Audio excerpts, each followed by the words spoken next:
दर्शकों, बिहार के इलेक्शन की बात ना हो यह पॉसिबल नहीं है।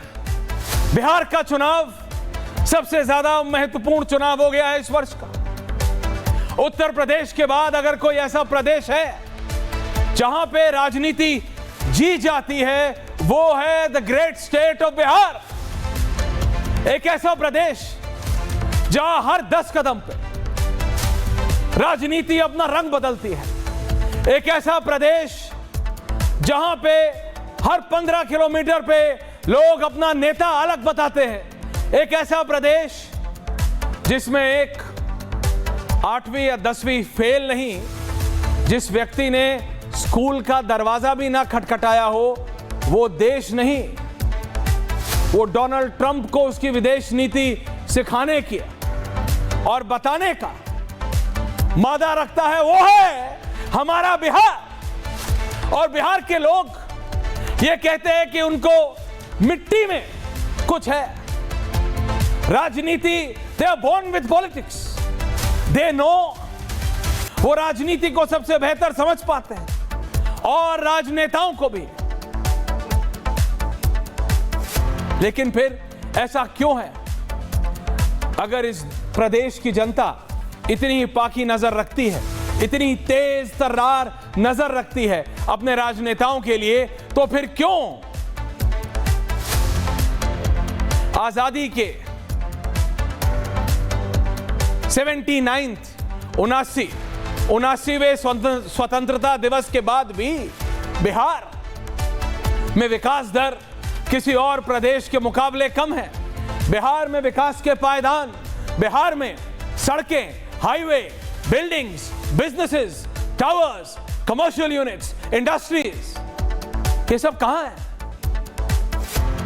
बिहार में आज भी देश विदेश में बैठे लोग ऐसा नहीं है।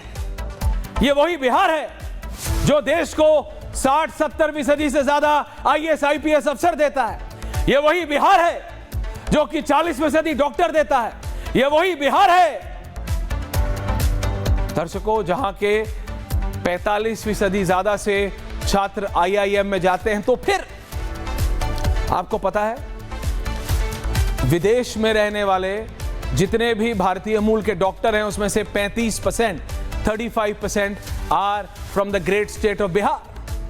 अगर इतना ही महान है, अगर इतनी ही यहां से निकले हुए लोग इतना ही क्रांतिकारी हैं, इतने ही पढ़े लिखे हैं, इतने ही सूझबूझ वाले हैं, तो आज तक बिहार में कुछ हुआ क्यों नहीं?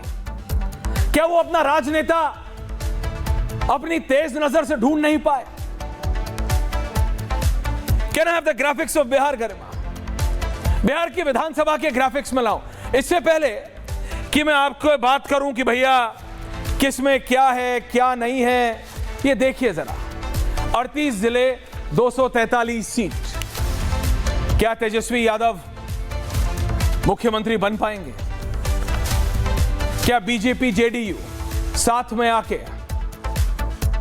किसी को मुख्यमंत्री बना पाएंगे? या फिर रामविलास पासवान के सुपुत्र चिराग पासवान, जिन्होंने अचानक देर रात सनसनी फैला दी दिल्ली से लेकर पटना तक, यह कह के कि हम बिहार में अकेले लड़ रहे हैं और दिल्ली में साथ है। हालांकि दिल्ली में जब उन्होंने अपनी फ्लाइट ली और पटना में उतरे तो उनके बोल थोड़े बदले बदले से थे। उन्होंने बोला नहीं, मेरे वक्तव्य को गलत तरह से एनालाइज किया गया है। हर नेता की तरह उन्होंने भी शूट द मैसेंजर किया, पत्रकार को गलत बताया, न्यूज एजेंसी या चैनल को गलत बताया।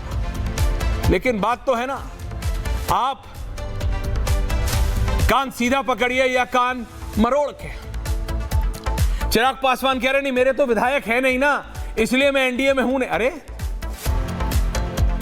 जिस पार्टी का एक सांसद भी नहीं है और अगर वो पार्टी एनडीए के साथ है तो वो है कि नहीं है एनडीए में?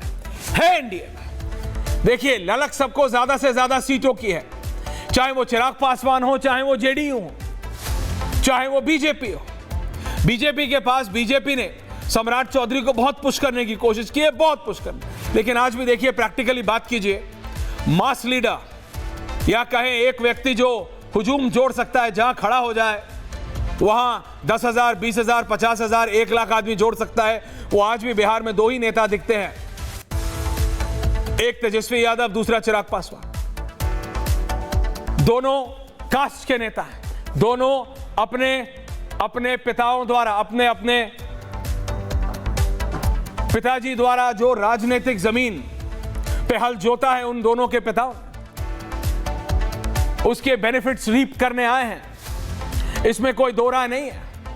तेजस्वी यादव या चिराग पासवान ने पर्सनली कितना किया है इस पे बहस हो सकती है, लेकिन इन दोनों के पिताजी ने, एक तरफ लालू जी और एक तरफ स्वर्गीय रामविलास पासवान जी, दोनों अपनी अपनी जातियों के, और इसमें भी कोई दो राय नहीं है, ये दोनों अपने अपने जातियों के बड़े नेता। रामविलास पासवान जी के लिए तो ये कहा जाता था कि ये आज भी कहते हैं कि उनके बेटे उनसे सीख रहे हैं। वेदर मॉनिटर उनसे अच्छा कोई कर नहीं सकता। जो जीतने वाला होता था पासवान साहब उसके साथ चले जाते थे। उनका कहना था कि मैं अपने समाज के लिए बेहतरी तभी कर सकता हूं जब मैं सत्ता में हूं। विपक्ष में रह के मैं सिर्फ संसद में सवाल पूछ सकता हूं या फिर आंदोलन कर सकता हूं। अपने लोगों की मदद मैं तब कर सकता हूं जब मैं सत्ता में बैठा हूं। उनका ये जवाब था। चिराग को लेके बहुत सारी बातें हुई हैं, लेकिन ओवर द लास्ट कुछ पिछले सालों में चिराग ने दिखाया है कि ठीक है, वो सिर्फ एक बहुत बड़े बाप के बेटे नहीं है, वो खुद भी मेहनत करना जानते हैं। लोगों ने उनसे एक कनेक्ट बनाया। वो केंद्र में पहले बीजेपी से बाहर निकले जब उनके पिताजी का पुराना घर 12 जनपद, जो मैं नहीं जानता कितने सालों से उनके पास था, दशकों से मैं कहूं, वो लिया गया। बहुत ज्यादा एवरीथिंग। जब वो बीजेपी से निकले तो ये कहा गया दोबारा कभी आएंगे नहीं, लेकिन उन्होंने एक बात हमेशा रखी तो उन्होंने ये कहा कि मैं नरेंद्र मोदी का हनुमान हूं, और वो उनके लिए कहीं ना कहीं फायदेमंद साबित हो रही है। पर क्या चिराग पासवान उस पायदान पे पहुंच गए कि वो all over the Bihar, all over the caste, क्योंकि जाति कास्ट एक बहुत बड़ा इशू है बिहार में, इसको कोई नहीं नकार सकता। विकास का बैनर लेके घूमने वाली भारतीय जनता पार्टी भी नहीं, सेक्युलर का कार्ड लेके वाली घूमने वाली कांग्रेस भी नहीं, और इन सबको सबसे बेकार बताने वाली आम आदमी पार्टी भी नहीं, क्योंकि आम आदमी पार्टी कह रही है कि वो भी कुछ बहुत बड़ा करने वाली है बिहार। क्या करने वाली है वो केजरीवाल जी को ही पता होगा, क्योंकि इनके काडर को तो पता नहीं है कि ये बिहार में इलेक्शन लड़ भी रहे हैं कि नहीं। Again coming to the point, दर्शकों देखिए, अगर आप नंबर की बात करें, बिहार चुनाव 2020 के गरिमा, अगर आप ग्राफिक्स चला दें, मैं जानता हूं ये जो तस्वीरें आ रही हैं ये चिराग और तेजस्वी यादव की, जहां खड़े हो जाते हैं ये हुजूम जड़ जाता है। युवा जुड़ रहे हैं इन दोनों के साथ, इन दोनों के साथ। और अगर फाइट है बिहार में, अगर क्लैश ऑफ द टाइटन्स है, आप नेशनली देखिए, ठीक है, बीजेपी के पास एक ट्रम्प कार्ड है जो सबको गिरा देता है, वो है नरेंद्र मोदी का। लेकिन बिहार की राजनीति में आप देखें तो एक तरफ तेजस्वी यादव है, दूसरी तरफ चिराग पासवान।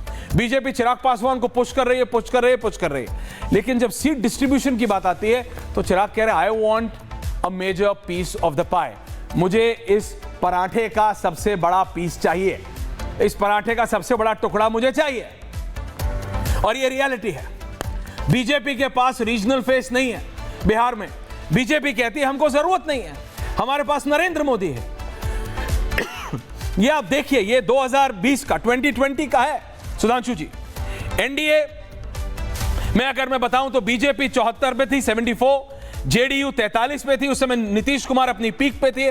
लोक जनशक्ति के पास 1 थे, एचएएमएस के पास 4, वहां महागठबंधन यानी कांग्रेस आरजेडी के पास 75 थे, बीजेपी से 1 ज्यादा। बीजेपी के पास अपने विधायक 74 थे, आरजेडी के पास 75, लेकिन जेडीयू जो वहां थी उसके पास 43 थे। पर तब Nitish Kumar was on his peak, at his peak.